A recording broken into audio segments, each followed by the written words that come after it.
In January of 2015, I read an article in Red Eye that said that bicycle deaths had been up in 2014. 7 Chicago bicyclists died in bike collisions with automobiles, which was up from the number of 3 in 2013. Given this information, I decided to go back to the first place that I really knew about ghost bikes, the corner of Logan Boulevard and Western. I didn't really know Tyler Fabeck personally, but a lot of my friends in undergrad at Columbia College Chicago did. When Tyler was struck and killed by a car in April 2008, his death came as a shock. Tyler's brother Jason put up a ghost bike in his memory. So it was like a grave here I could go visit and have a little thing up for him, you know? Because I can't go see the grave in Minnesota all the time, so it's nice to have a little like marker here. I don't go over there very much, but it's nice to have something in the city. Can you talk about your brother a little bit and just say who he was and stuff that he did? And he was like the goofy guy. I was like the neurotic, serious, quiet one, and he was like the goofball who didn't care about anything. Well, I mean, he cared about stuff, but he was like the carefree guy, and just didn't care what anybody thought. He always had paint on his pants or holes in his shoes and just didn't care, and he got along just fine. And he was really into like graphic design and painting and art. He biked everywhere. Big sweaty mess whenever I'd hang out with him. He used to have big dreadlocks. He cut them about 2 weeks before he died because of the new job. He had white boy dreads down past his face. He was like 22, and he was like a regional manager at Apple. It's not as like soul crushing as it was right at the start, but like I think about him every single day. I know it's kind of a cliche thing to say, but it happens. Something will happen. I'll see something stupid and be like, "Oh, Tyler would think that was funny." It's more just hanging out and telling funny stories about him now, instead of like feeling sorry about yourself or feeling sad every time you see a bike on television or something, you know. So it's better now. It's good though. Makes you want to do more with your life, I guess, because you see that you can just wipe out in a second. So yeah. According to ghostbikes.org, quote, "Ghost bikes are small and somber memorials for bicyclists who are killed or hit on the street. A bicycle is painted all white and locked to a street sign near the crash site, accompanied by a small plaque. They serve as reminders of the tragedy that took place on an otherwise anonymous street corner," unquote. The first ghost bikes were created in St. Louis in 2003. There are currently over 630 ghost bikes all over the world. So using online resources like ghostbikes.org and bedno.com, I decided to go around the city of Chicago to see how many ghost bikes I could find and tell the stories of people that were killed in these accidents. After visiting Tyler's bike, I was surprised at what I found. In 2011, a 16-year-old boy named Deon Harris was struck and killed while riding his bike here at Grand and Colmer. A few days after his death, his family and friends gathered to place a ghost bike here in his memory and in his honor. That ghost bike is no longer here. I don't know what happened to his bike and why it's no longer here, but as I've been standing here, someone's already almost been hit by a car, a pedestrian, and as you can see, there are cars speeding by. There's also a high school just a few blocks away, so having a ghost bike here to remind people to slow down, pay attention to their surroundings, and be a little more cautious would probably not be a bad idea. I'm here on the corner of Diversity and Avers, just a short drive away from the bike where Deon Harris should have been. Another ghost bike should be here for a man named Jepson Livingston. Jepson died in 2009, and a ghost bike was placed here for him. The bike went missing in 2011, and the bike was recreated and reinstalled by volunteers. However, that bike is also now missing. So I just came out of the Chicago Park District office and spoke to the park supervisor, who told me that Jepson's bike did used to be here. However, construction happened along Diversity quite a few years ago, and the bike's been missing ever since, if not before. I also found out that the hole in the fence behind me was from the accident and that the fence was never repaired.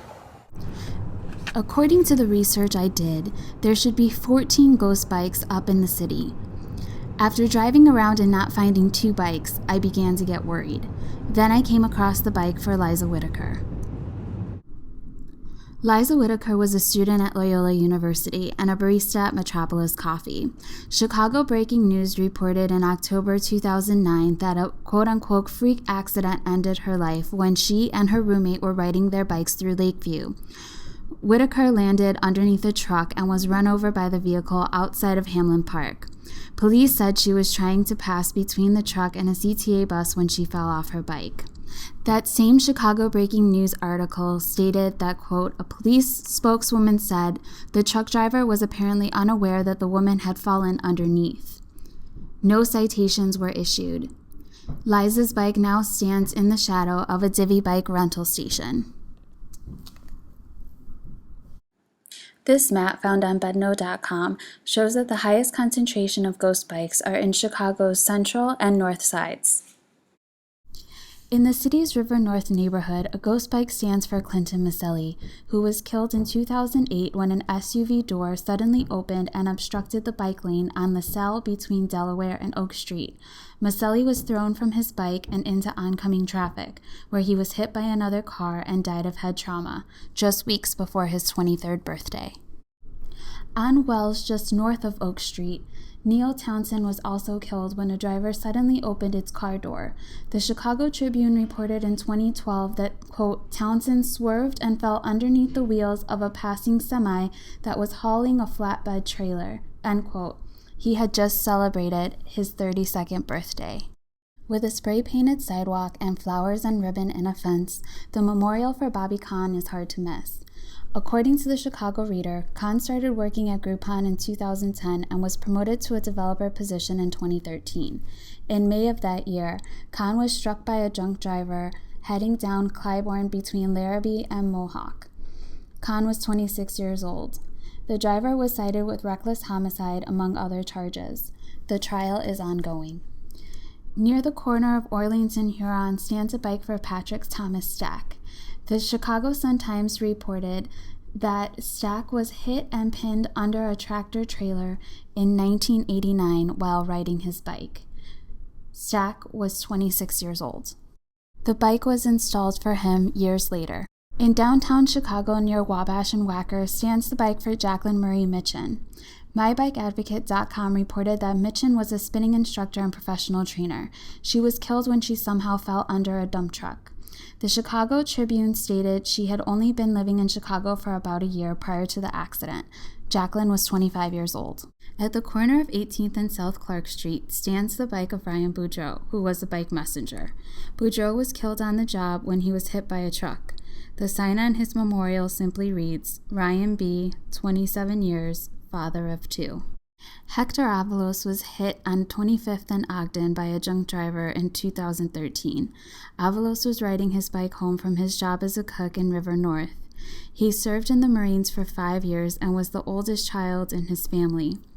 At the time of his death, he had left behind twin 7-year-old siblings. The Chicago Tribune reported the driver was charged with aggravated DUI and 2 misdemeanor DUI charges in connection to Avalos's death. In 2005, the Chicago Tribune reported Alicia Franz was run over by a truck and died on Division Street under the northbound Kennedy Expressway. She was a sound archivist, thus her sign reads, she heard everyday sounds as music. The driver of the truck was not ticketed. Alicia died on her 32nd birthday. Amanda Manny Annis was a 5th grade teacher at Humboldt Community Christian School. She was hit by a car at Kedzie and Armitage in 2008. A 19-year-old girl, Blanca Ocasio, was also killed at that intersection when she was hit by a garbage truck in September of the previous year. Ocasio's ghost bike went missing in 2013. The Chicago Tribune reported that Annis's boyfriend rode his bike past the crime scene that day, but it wasn't until he was looking for her later that he talked to an investigator at the scene and heard the news. The last time he spoke to her, he was picking up her engagement ring. The driver was charged with reckless driving, failure to reduce speed, and having no insurance. Mandy was 24 years old and died in the Logan Square community just weeks after Tyler Fabeck. 4955 North Milwaukee is the place where a ghost bike for Rob Heinbockel should be. Heinbockel was 50 years old when he was hit by a drunk driver near Milwaukee and Gale in Jefferson Park. His family reached out to the bike community in 2011 to have a bike put up for him. A thread on chainlink.org says members of the bike community responded, helping paint and install a bike for him. Workers at a store next to the location told me the bike hasn't been there in years. A photo of Rob's family with his ghost bike was taken on the day of its installation. In the Chicago Reader article about Bobby Kahn, it was noted that in 2013, more than 900 cyclists were injured, suffering serious or incapacitating injuries. In 2014, the Chicago Tribune reported that Illinois was 5th in the nation for bicycle deaths. As I read these facts, I thought, is there anything that can help prevent these accidents? So I talked to a nurse at Northwestern Memorial Hospital, who is also a year-round cyclist. The number one way that you can protect yourself on a bike is to be aware of your surroundings. Stop at red lights, stop at stop signs, always keep an eye out around you. I've been a year-round biker for many years, and I can't tell you how many times I just see people blowing through the stops or red lights without even looking around, and you just kind of look at yourself like that's a future patient. The other thing is when you're in the bike lane, doesn't necessarily mean that you're safe. The number one accident type in Chicago is being doored by a car. When somebody behind you does, or somebody in front of you doesn't see you, you don't make yourself visible. They open the door, you hit it, and most of the time it's easy get up and walk away from it, but it can be pretty traumatic. The other way that you can protect yourself is obviously wearing a helmet, but you want to make sure that you change your helmet every other year or so because the foam padding in there does deteriorate after time, so you aren't quite as protected. You don't have to go out and buy the most fancy helmet on the block. Every helmet has a minimum standard to protect your head.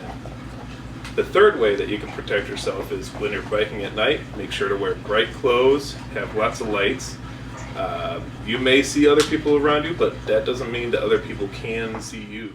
It's my opinion that as long as cyclists and drivers are on the roads together, more emphasis needs to be placed on sharing the roads.